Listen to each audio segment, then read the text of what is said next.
Hello, everyone. Thank you so much for joining us today. My name is Matteo, and I've been working with Mercy Corps for over 2 years now.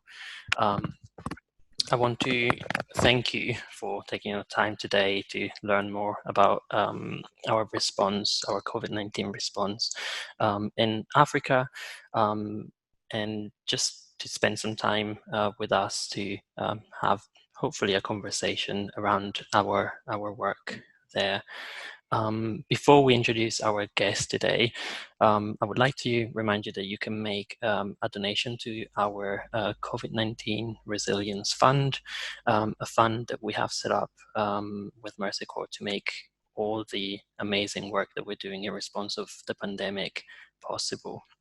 My colleague Justina, who is here with us today, will provide the link in the chat so that if you need to, or if you haven't already, you can go to the page and make a donation if you feel like it. Hi, Justina. Justina will also be assisting you in the chat if you have any technical issue or if you have any question at the end of the show. So thank you very much for helping me and Grace running this live talk today. We received a few donations already. Thank you very much to all of you. It's really because of your support at the end of the day that we're able to do amazing work in Africa and around the world.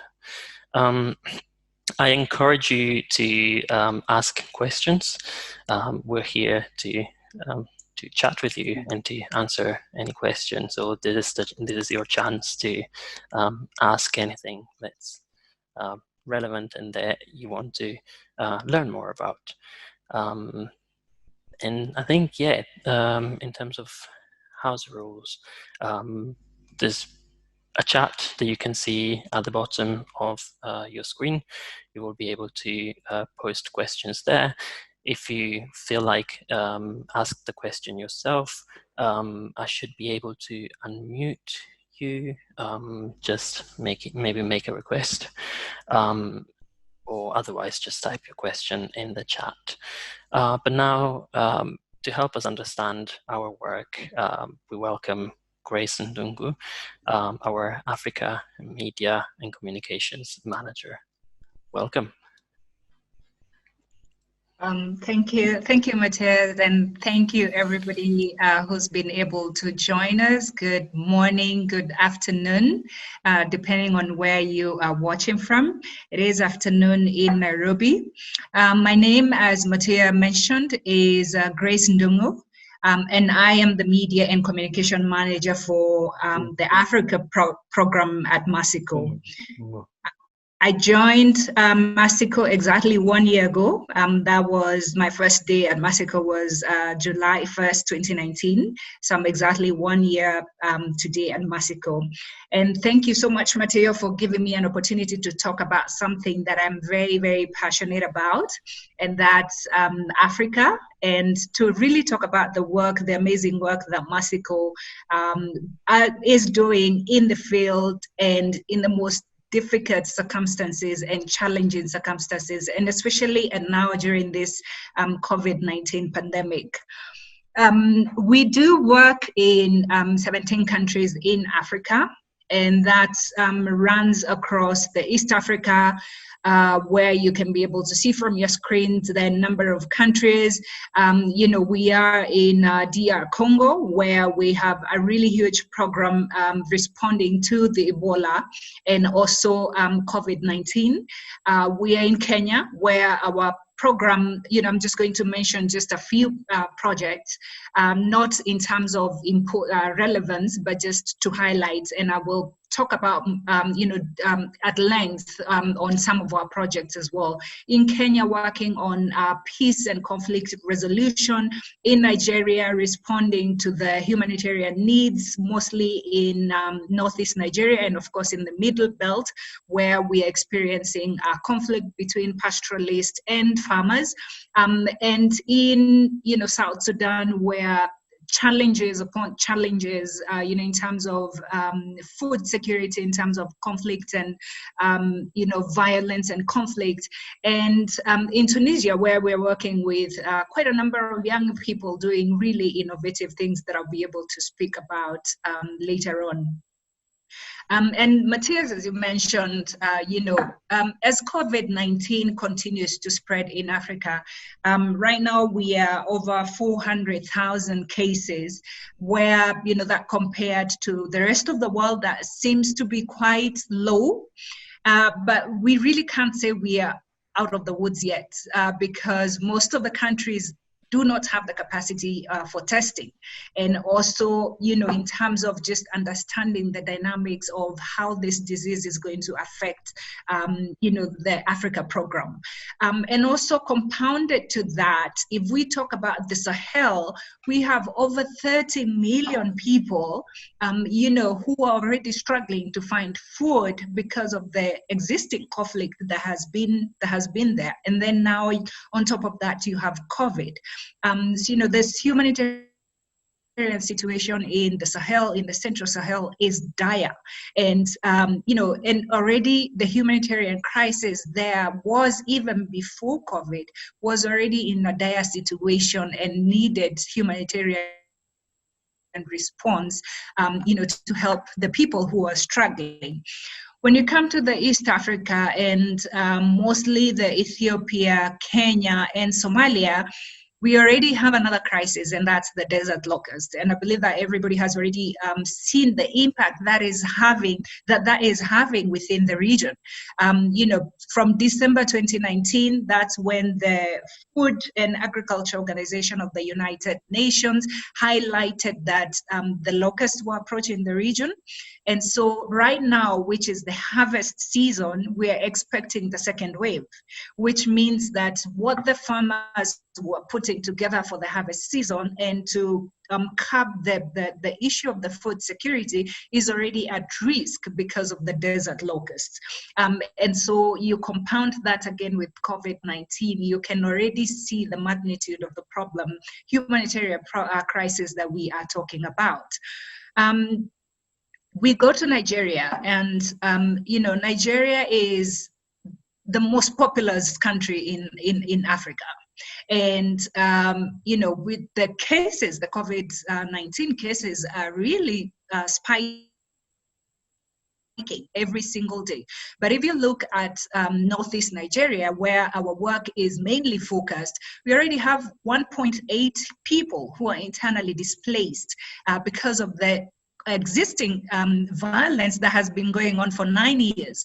And so, and 7 million people who are in need of humanitarian crisis. So when you look at all these issues, and those are I'm just cutting through, some of the countries just to give you a picture of the importance of the work that we do, the importance of the support that you do, and to really, demonstrate that our teams are on the ground responding despite the challenges, and really responding to the malnutrition problem, to the water and crisis problem, to the hunger issues that are already there. Yeah, I'll pass it over to you, Matthias. Thank you for that overview. And I think when we talk about Africa, it's really important to talk about young people and young leaders that today are driving resilience, driving change, and driving the way forward after not only a pandemic like COVID-19, but after economic dire situations that are caused by climate change, by other issues like conflict, as well as previous pandemics such as the Ebola crisis. So can you talk us through how young people and young leaders are the key actors in change in Africa? Sure, I'm glad you bring that up, because this is an issue that I am very, very passionate about, because I believe that Africa Africa right now is in the hands of the young people. We are talking about 1.2 billion young people between the age of 15 to 24. So we're looking at a huge population that is already in existence, that if we really don't champion them, it is a tipping point. Because depending on if we empower them, then, you can imagine what they are going to do to this continent. But if we neglect them, you can also imagine on the opposite side what is going to happen in this continent. We work at Mercycorps. We really, one of the strategies, one of our key pillar within our strategy at Mercycorps is to champion the young leaders, because we believe that they are the ones who hold the direction for this country. It's not us. It's not the people who've been working for Mercycorps for the last 10 years or anything. It is these young people. And Africa really is a continent full of ideas, full of bold innovation that is being driven by young people. And it's ripe, honestly. And if we look, and we're not trying, when I say that, I'm not trying to divert that we already have challenges, but the big thing is that we do not want these young people, this really ripe age that is so active, to be defined by the challenges that we have. And that's why we work with young people to inspire them so that they can develop some of the innovation and some of the ideas to be able to drive, the work that we're doing, and also to develop some of the solutions to the challenges that we have already. If I give you just two examples in the essence of time, I can give a lot of examples, but I'm just going to focus on two key ones. Is in Tunisia. In Tunisia, as you can see from your screens, we have a group of young people, and these are people aged between 19 and 25, who in a very rural area in Tunisia where they don't have any capacity to do anything. But there's a group of young people that Mercycorps has been working with. And when COVID-19 hit the area, they realized that there was a challenge. The government is trying to do a lot, but the government can't achieve everything on itself. So they came together and started developing PPEs, so that are masks, that they realized that the hospitals don't have any masks. And so they came together and started developing masks for the doctors, for the nurses, and other first-hand responders, that's the security guard, the police. And their aim is to develop 100 3D printing, using 3D printing, and they are producing, I think they've already produced about 600 masks that they have distributed to the hospitals, and their aim is to produce 1,000 and more, actually, depending on the availability of the materials. So that's just to give you an example of what I was saying about, that the young people are ripe and we need to use them properly. I guess, sorry to jump in here, but really think it's important to highlight how this is something that we don't just do in a specific isolated case in Tunisia. Investing in youth, investing in work, investing in employment and economic development, especially for the young people who are going to be the leaders of tomorrow, is something that we're trying to do everywhere. We were talking about Iraq during our previous live talk a few weeks ago, and yeah, it's just fascinating how easy it can be to not only help people just overcome a crisis, but to become the actors of change and to ensure that they can have a future. And it really is important that we sort of like invest and we invest in communities so that they become the actors of change, that we don't become the actors of change, that they are, and they promote their communities. So yeah, thank you for providing that example. Sure.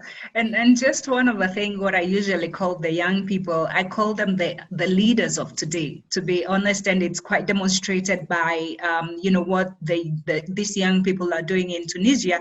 And also, just to provide another example, is in Kenya. In Kenya, we are talking about 15 to 34 years of old account for 84% of unemployment in Kenya. I'm just giving you the statistics so that you can just see the magnitude of the issue that we are talking about, and why we really spend a lot of time and a lot of our efforts and our money towards empowering these young people. 20% of Kenya's population is made of the young people that I mentioned between 15 and 24. 60% of Nigeria's population, as I mentioned, is the most populous, country in Africa, is below 25. And so just coming back to Kenya is, to address the issue of unemployment, because we know when the young people are employed, they will start thinking of other ideas to generate money. But they've also, we've also come to a point where we've realized that young people can't just depend on being employed and going to the office from 8 to 5. And that's where, the whole essence of the online gig economy, where they use the digital, availability that they have, because the mobile penetration in Kenya is quite good. And so how can we empower these people to be able to use the equipment that they already have? They have great phones, smartphones that can be able to access internet, to be able to work, because they have the skills. They have the skills to come and do your hair. So they get online. So we've been working with partners to be able to create solutions where we create a platform where they can join on the platform, be able to connect with their customers online, so that I can be able to just on the app make an application, and somebody comes to my hair to make comes to my house to make my hair. We can see the lady who's already doing artistry, carpentry, which is such an innovative thing. They're doing, young people are creating great artifacts and great products here in Kenya. But by connecting them with a couple of partners that we are working with, these young people are able to rely on themselves, having a dignified way of earning income, and be able to connect online, not just depending on the availability of work, and not just depending on the government to give them employment, but be able to be able to generate income through the online platform. And so Masiko, through the Youth Impact Lab, which works in Kenya as well as in Jordan, works with partners to identify some creative, innovative, and technology-enabled solution that will tackle the youth employment in Kenya. And at the end of it, these young people are able to access work digitally and be able to exchange. And with that, to be honest, because these are young people, they want to be flexible. They have flexibility for work. But then again, Mateo, I think it's important to mention that that has had its challenges because of COVID-19, because of the restrictions, because people are afraid you don't want to get somebody home. So we've been having a lot of, challenges with that. And Masiko came up with, just a small fund to be able to provide to these online gig workers, to cushion them and be able to just ensure that they have something to facilitate with the rent, with the food, because speaking to them, and we have spoken to them, some of them have experienced a lot of challenges. But on the flip side, again, we have a lot of online gig work that has generated, again, from COVID-19, because right now, majority of people are ordering things online. So a lot of them have plugged in, and they've joined companies that we are working with for deliveries and everything. So it's a win-win, kind of win-win situation, but it's also a sad situation for the ones who have lost their jobs as well. When I guess when we talk about this type of programming, it's really interesting to see how the learnings from certain areas are instantly applied to other locations. So we've seen different levels of COVID-19 across like the Middle East, Southeast Asia, and Africa, and we were able to tailor existing formats of our programs to different countries depending on access, like the type of access that we have and the type of lockdowns restrictions that we have in different locations. And this is something that I really enjoy learning about, just seeing how it doesn't have to be a brand new solution each time. And I love how we can just learn as we go from different programs across different regions and then apply them, to other places like in Jordan, like in Iraq, like in Myanmar and Indonesia and other places.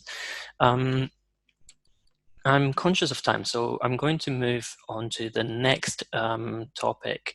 For those of you who received our emails, we mentioned a few elements that are really important in the COVID-19 response, and one of those elements is our learning and our experience coming from the Ebola response in across two regions that you will talk about in a second, Grace. So yeah, this is something more related to an immediate emergency response rather than long time response, but it really does have an impact on the way communities recover and keep the momentum going after the immediate response. So it really does have two aspects, and I'm going to pass it on to you, Grace. Sure. Thanks so much, Matteo, for that. And as you mentioned, as when I was talking about the country, one of the countries where we work is in DRC Congo, where I'm sure everybody knows, that DRC Congo has been fighting the Ebola outbreak, which has been quite devastating. And just before, the Ebola was declared over, they reported another case which, took us back, in terms of the response. And then now on top of that, they are also fighting COVID-19. But I will say that one of the most important aspect that has really helped us as Mexico to be able to respond to the Ebola is that in 2014, during the Ebola crisis in West Africa, we reached over 2.4 million people. And currently in DRC, we have reached over 1 million people. And some of the lessons that we learned during the Ebola crisis in West Africa in 2014, those lessons have been very, very key in assisting us on how we'll be able to respond, and really helping us on how we can be able to package our approach to be able to to reach the communities. And I'm just going to, in the essence of time, I'm just going to highlight some of those key issues. And one of the key issue is the community engagement. I think one of the biggest lesson, and I will say biggest because, and I will highlight why I say biggest, is that community engagement must be prioritized. And that applies, with the lessons that we learned and our response to Ebola and our current response to the COVID-19 pandemic. Community engagement was very, very critical in curbing the Ebola because, as you know, once it reaches the community spread, there were rumors that, a lot of theories that this disease doesn't exist. And we are seeing those rumors even up to now. And those rumors actually, contributed to some of the violence that was experienced in DRC Congo during the recent response. And if we integrate that community engagement at the very early stage of the response, then we are able to integrate the community to create their trust, to be able to show them that we are going to do this together. It's not just Mexico or any other agency, development agency like the UN or anything that is going to come and approach this problem. It's not people from elsewhere. It is a community that is going to work together, be able to approach this problem together and be able to work on it together. And that, to be very honest, has been one of the key pillars to Mexico's work in DRC. And those are lessons that that we've been able to spread across and be able to share with our peers as well in the response. The other lesson that we have learned is that a coordinated response is critical. A coordinated response, I mean, in terms of development agencies that are working in the region, the local organizations that are working in the region, the UN agencies, and the government as well. All these agencies, when they come together and speak in one voice, create consistent messaging that will go to the community, as well as the community engagement, has been very, very critical to create a fast and responsive and effective response to stop the transmission. The other thing is, we learned from our experience, and which has been very, very vivid during this, pandemic, is that women and girls are vulnerable during this time, because when we put measures to stop the transmission, majority of people are home, and most people are back at home. They're not going to work. And what does this happen? What happens to this? Women and girls are vulnerable to sexual, to sexual abuse, to domestic violence. And so it was very critical for Mexico to come together to ensure that the women and girls have the right messages, they know how to protect themselves, but at the same time, the households, that includes the men, the women of that house, understand on how they can be able to promote, to share responsibilities, in providing the care to the sick people, and also that just to make sure that the community sensitization in terms of domestic violence and sexual violence is well coordinated, and also the community engagement in terms of the community being able to report some of these cases that are being reported within the community. Thank you. I think you mentioned the importance of one of the other pillars that we anticipated in our communications to our supporters, which is water. Water is probably one of the most important ones, and I want to just take a few seconds and let you read this quote on the screen.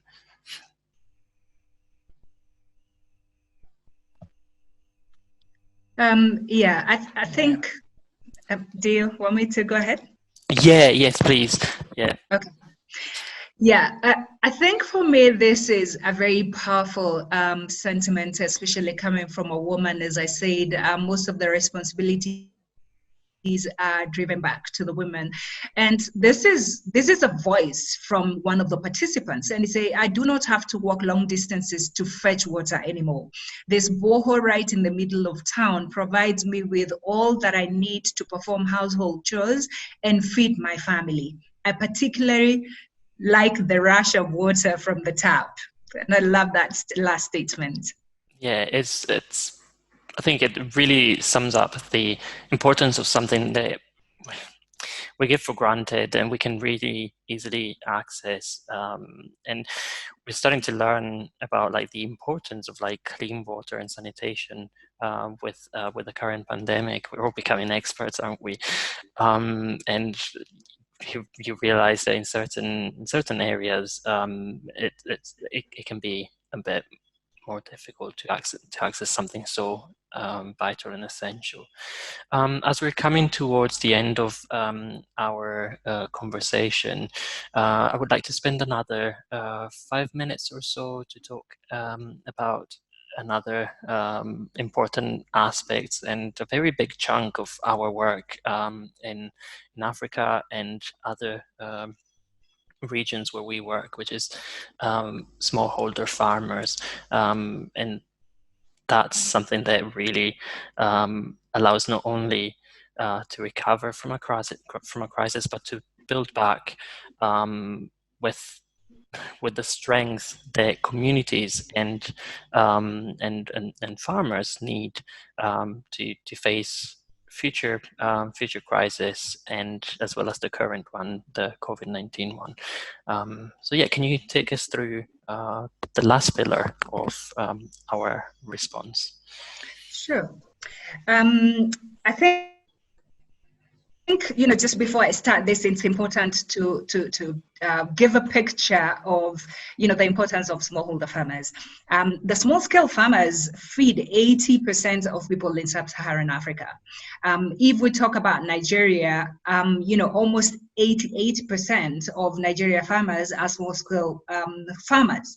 In Kenya, 78% of food come from smallholder farmers. So it's really important for our work, and especially in Mexico, to ensure that we empower these farmers in the fight, and make really agricultural investments to ensure that there's food security. But having said that, farmers have gone through a lot of challenges. We know, erratic weather conditions, a lot of rainfall, which just results to flooding. And one of the things to notice is that majority of these farmers depend on rain.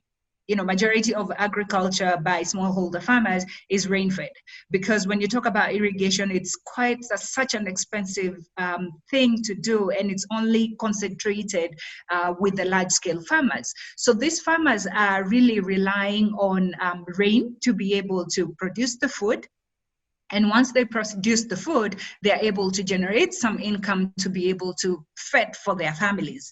And so it's very critical to be addressing to the challenges of the farmers. And one of the ways where we do that is through our Mexico AgriFin program. And our Mexico AgriFin program is a program based here in Kenya, by working in 8 countries across the world, to be able to empower the farmers through digital solutions, to be able to have access to markets, access to the right of information, and with the right kind of information and timely information as well. I think it's critical to mention that. Then these farmers are able to make decisions on what should I be able to to plant next month, because this is a kind of weather that is expected. And through AgriFin, we've worked with quite a number of partners, and that's public and private partners. And we have come together and created digital solutions for farmers to be able to be able to empower them. And empower them is, they have the inputs through digital, because they have the phone.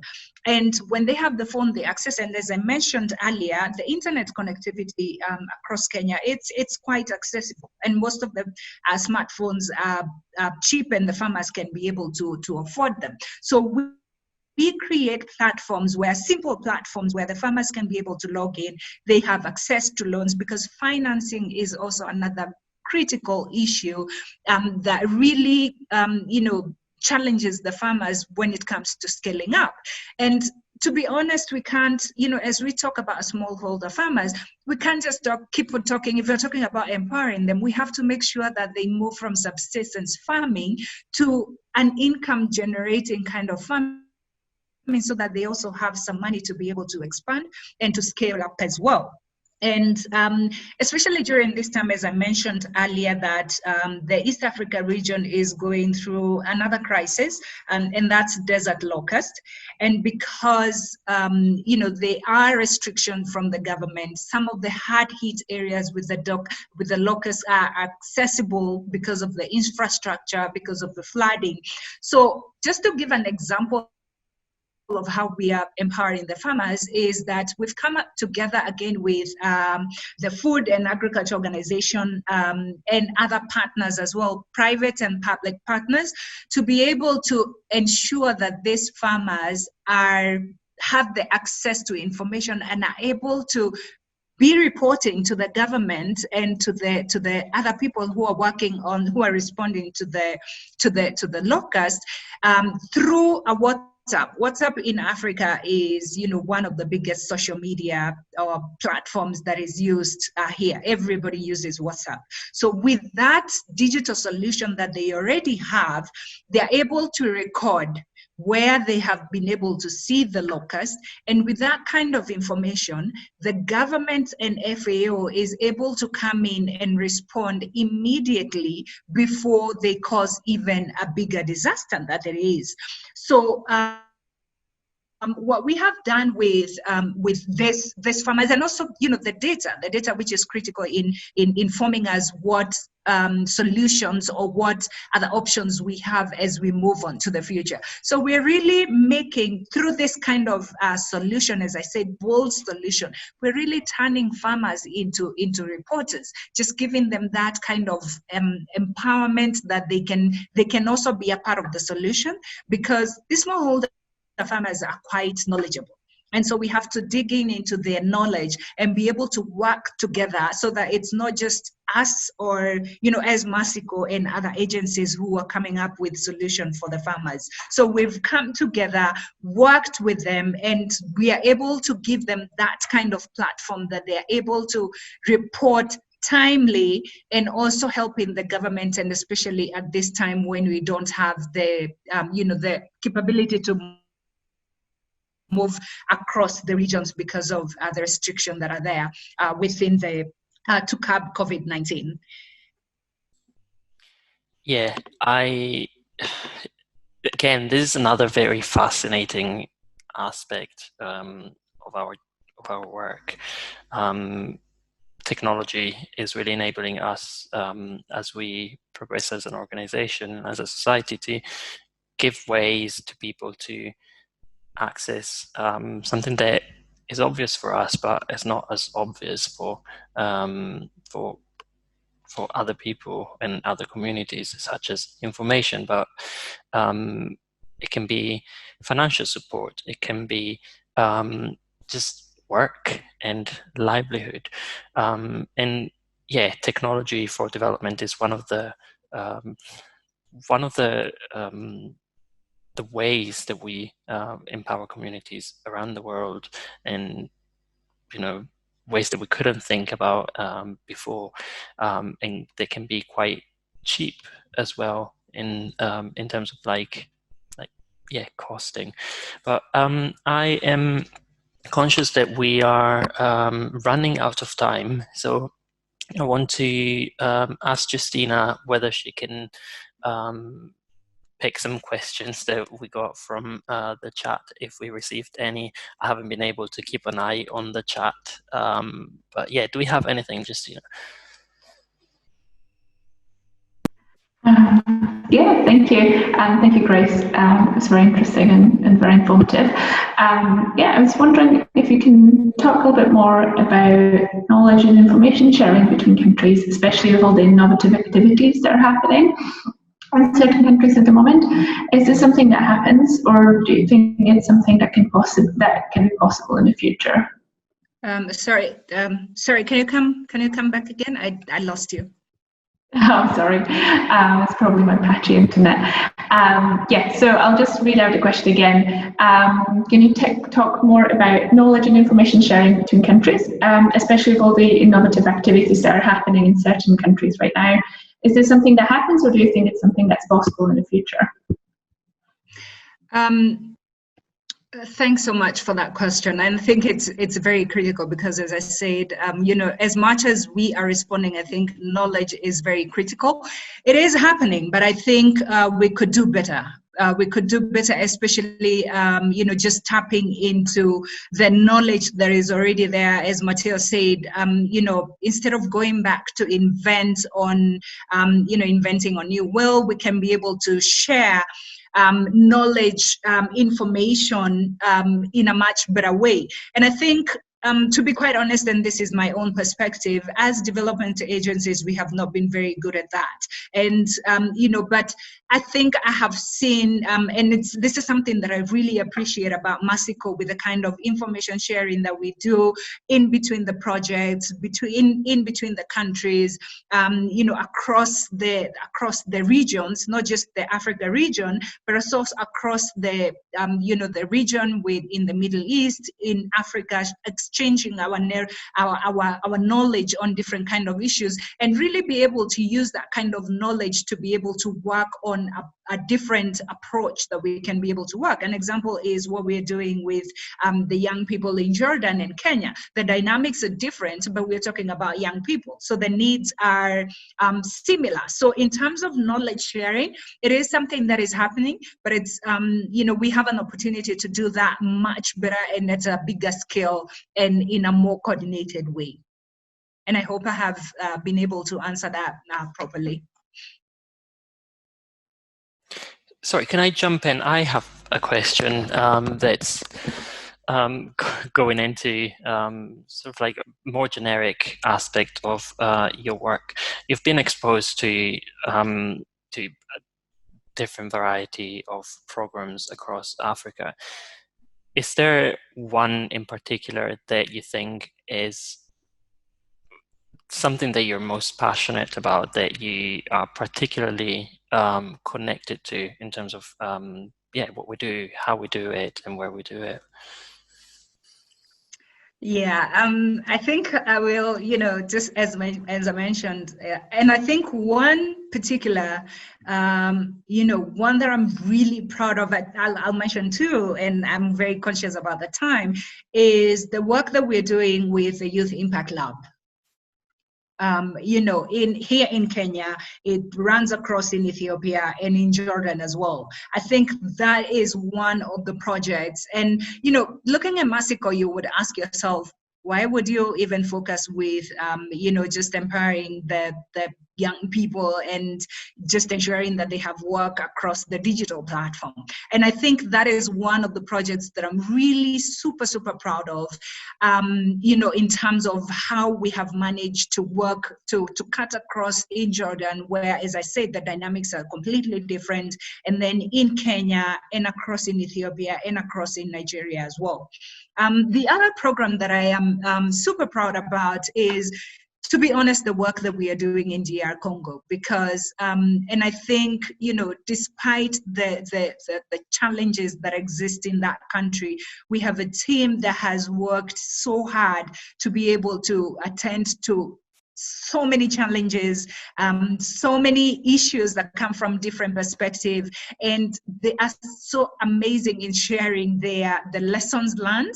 And those lessons learned, even if they are not, even if other countries are not responding to Ebola, they come in so handy in terms of how the teams work together, in terms of how the organizations are supposed to work together, in terms of how the response, the community engagement that we are so, Mexico, that is so engaged into the communities. Because if it wasn't for the communities, to be honest, when you look at the work that we do in Mali, in Niger, in Nigeria, in Liberia, in Kenya, in Ethiopia, it's all about communities. Thank you. Please don't forget that you can ask questions on the in the chat box that you can see, I think, at the bottom of your screen. Do we have more questions? Yes, I do have one more. Do we know some of the long-term impacts that will be experienced from the locust swarms in East Africa? Sorry if you can can't hear me. I hope that was clear enough, but let me know. I'll repeat myself if not. Yeah, could you kindly repeat that again? Okay. Do we know some of the long-term impacts that will be experienced from the locust swarms in East Africa? Yeah, you know, I'm not an expert when it comes to that, but one of the long-term experience that I know is the food security, because as I said, the locusts, you know, have come at a time when the farmers are just approaching the harvesting season. So we definitely know that this is going to cause, you know, a challenge when it comes to food. And of course, right now we are also you know, faced with the challenge of COVID-19. So in terms of the accessibility of input, in terms of accessibility of the market. So that's one of the biggest challenges that, you know, the longer term impact that we are going to have. And another critical thing to mention is that in the areas where the locusts are being experienced right now is a pastoralism area. You know, those people are pastoralists. And so when the locusts, they eat literally everything in the croplands.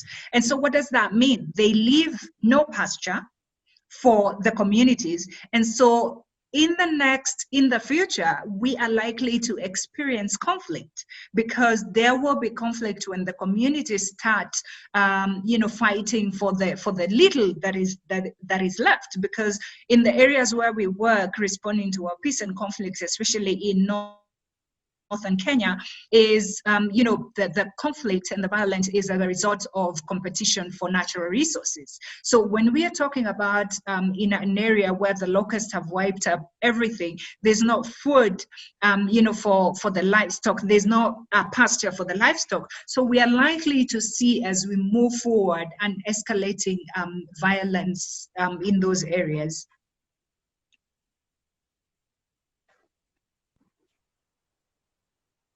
Thank you. I think that's all the questions from the chat. So thank you very much, Grace. Thank you too. Right, thank you all. If you do have more questions, please email us and we will make sure we get back to you as soon as possible. You can respond to any of our email communications that we send out weekly. So please don't hesitate to get in touch. We really appreciate questions. We also appreciate feedback, so please do send us any feedback around the conversation, the live talk. If you had any problem, or if there is any particular aspects that you enjoyed about the live conversation. I want to thank you, Grace, and thank you, Justina, for spending some time with us today.